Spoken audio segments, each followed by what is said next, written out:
In this video, we're going to be doing a direct comparison between my Aston Martin Vantage and this stunning 2016 AMG GT. But first, let's kick things off with an exhaust battle.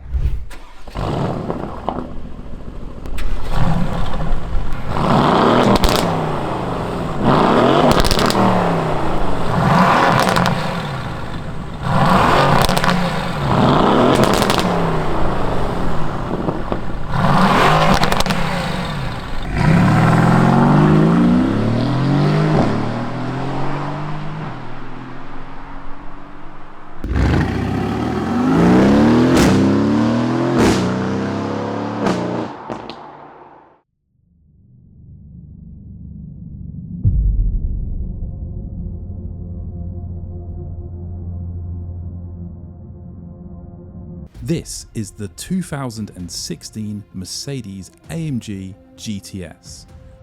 And you might be shocked on just how similar this car is to my Aston Martin Vantage.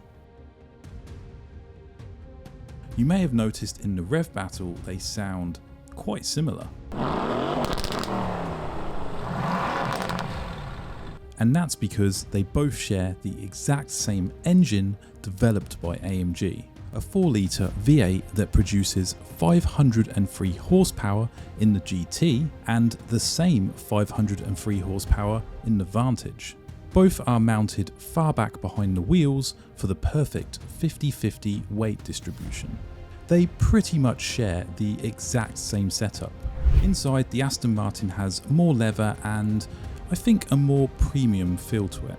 But I've got to say, the AMG GT has a sleeker design with this huge centre console, which has cleverly been designed to mimic a V8 engine. These cars don't just share the same engine though, just look at the infotainment system. Here's the menu on the AMG GT,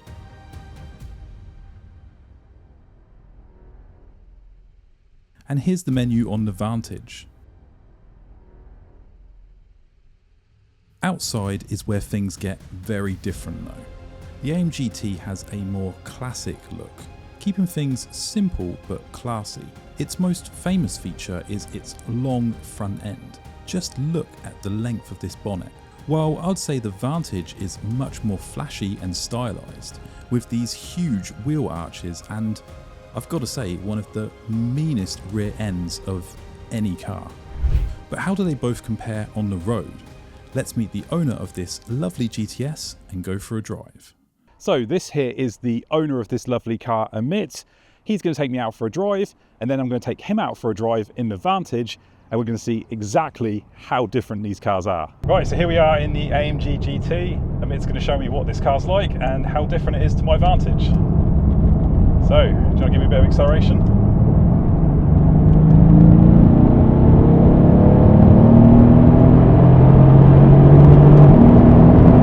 Sounds good. Do you know what? On the rev battle, they sounded pretty much the same, but I actually think this sounds quite different inside.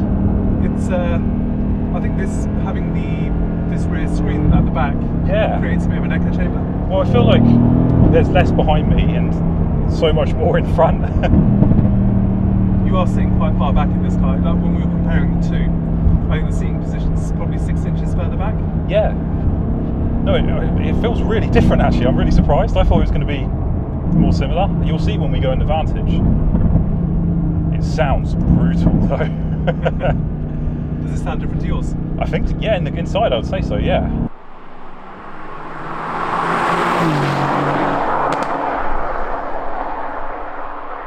I can tell you though, the interior is awesome in here. I absolutely love this center console. It's huge, like you proper feel boxed in, and because it's so big it makes you feel lower to the ground.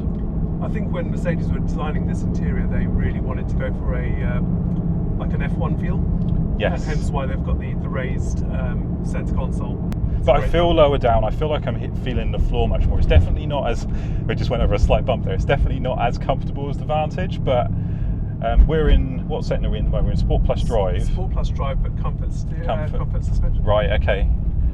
Yeah, it's not, if you just go right here, it's not the most comfortable suspension, but I don't think you want it to be in this car, to be honest. You want to feel the road.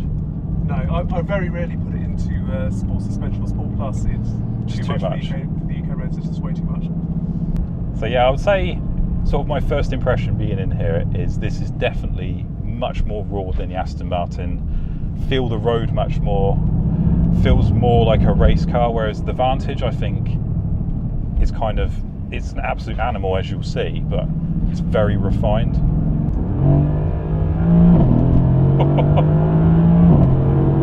Oh. Yeah, this is way rawer.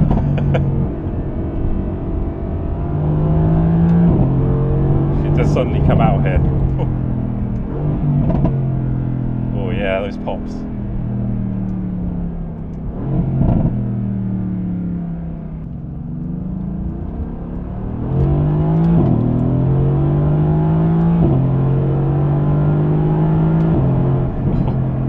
Put the power down so well, these cars as well, like. Yeah.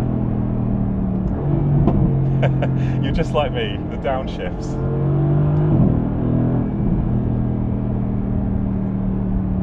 I think at the moment these cars are such an incredible deal as well. You could get a good one of these for around 55 to 60k, right? About that, yeah. Which is just nuts when you think about it, because it's like top of the range Mercedes AMG when it came out. It was. Saying that, if you can stretch your budget a little bit further to 65, 70, the GTC is a better proposition than the GTS.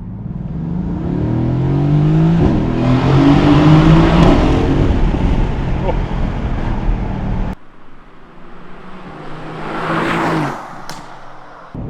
They just have so much torque, these engines. They pick up so quickly.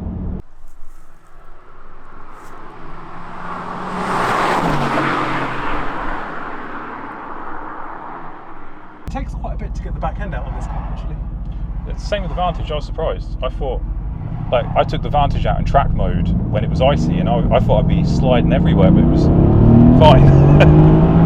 Oh, it's those shifts as well. Yeah. Like, that is what I love about this V8 AMG engine, the amount of noise and feedback you get when you upshift and downshift. Absolutely. Hitting the red line is so much fun. Oh. You just get that little pop as the gear changes as well. Yeah, if you change gear at the right RPM range, it is just glorious. And you get a different noise every time. Yeah. Like, sometimes it's just like, and then sometimes you get like loads of little pops, and I'm like a big kid. I never get bored of it. I'm just constantly downshifting. Like, even when you're stuck in traffic like this, you can have a bit of fun by just downshifting.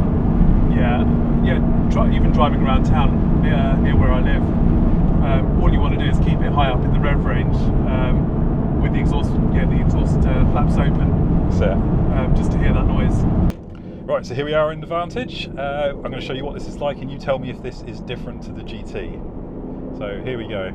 Once we get around this bend.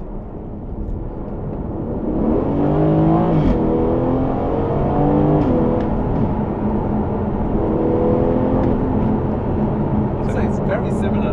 You think? See, I thought it was different when I was in yours. There's felt a little bit squirmish as you put your foot down initially. I think the tyres are cold because we haven't been driving. That's true. But yeah, I did lose it a little bit there. And then the only other thing is the sound is very different. Oh, that's what I meant. Yeah, the sound. The sound is massive. I can't believe it's that different, because from the outside they sounded similar, didn't they? You've definitely got more sound ending inside the car, I think. Yeah. Yours feels. See, I think this feels more high pitched than yours. Would you agree? Yes. Whereas when we were doing the outside shots, I felt yours had more depth outside the car. Yeah. Compared to mine, but mine seems deeper inside the car. But I think the pops are a bit more aggressive on this as well. They are. Like, you can really, as you go through the gears.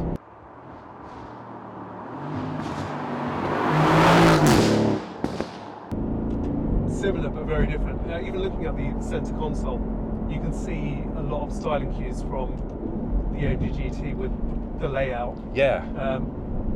It's very similar, but still very different. You said it had a sort of eerie, familiar feel when you sat in, but you could tell it was a different car. Yeah, looking at the stalks and maybe not the steering wheel so much, but the stalks, centre console, and the touchpad is the touchpad, literally the entertainment screen. Yeah, we were running through the menu. Yeah, it's an interesting car. I was really surprised on how different the GT felt and sounded driving.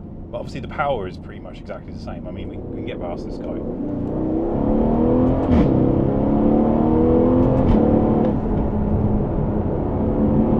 I think the weirdest bit for me is this car feels shorter.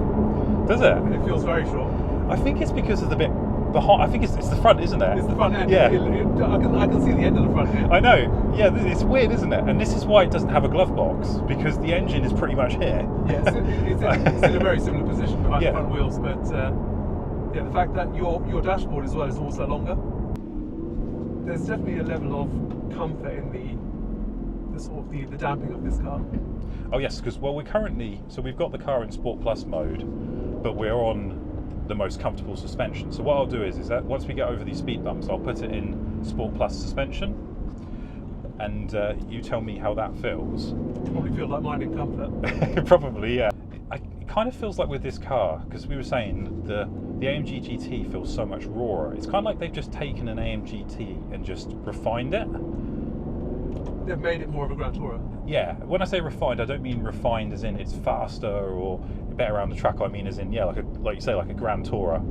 It's to me it feels like something more livable day to day. Like I dailied my car for the first 3 years of ownership, and it's a brilliant daily. And I always said to people, you know, it's a car you can take around, you can park it anywhere. It's quite understated, but it does get quite tiresome after a while driving around typical UK roads with potholes and things like that, where the suspension is just rock solid.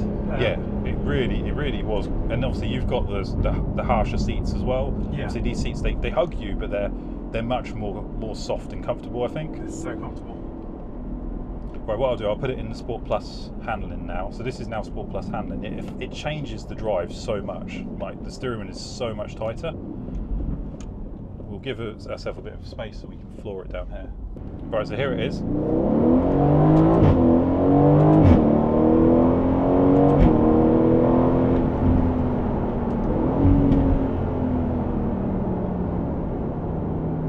So we are in Sport Plus handling now, so Yeah, it's you can much definitely feel it. firmer and less rolly, but it's still really comfortable. And a slight is. bump there.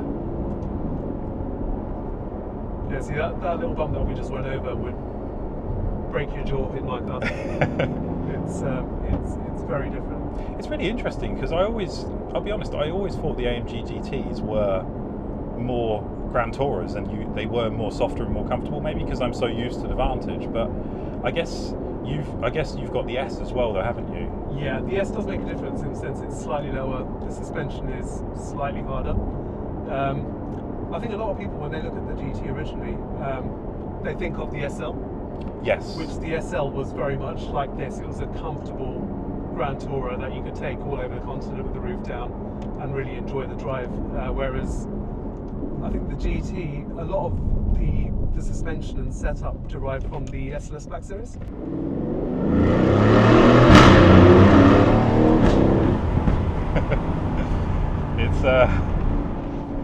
It's quite an experience, that little mini tunnel. It is.